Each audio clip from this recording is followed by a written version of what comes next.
భాష లేని అక్షరాలు, చూపులోనే అర్థమయ్యే అన్ని మాటలు. ముందు లేని ఆనవాలు, లేనిపోని కారణాలు, కొత్త కొత్త ఓనమాలు, ఎన్ని మాయలు.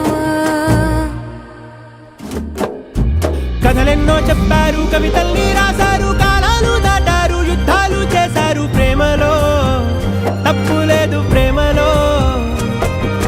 కథలెన్నో చెప్పారు, కవితల్ని రాశారు, కాలాలు దాటారు, యుద్ధాలు చేశారు. ప్రేమలో తప్పు లేదు.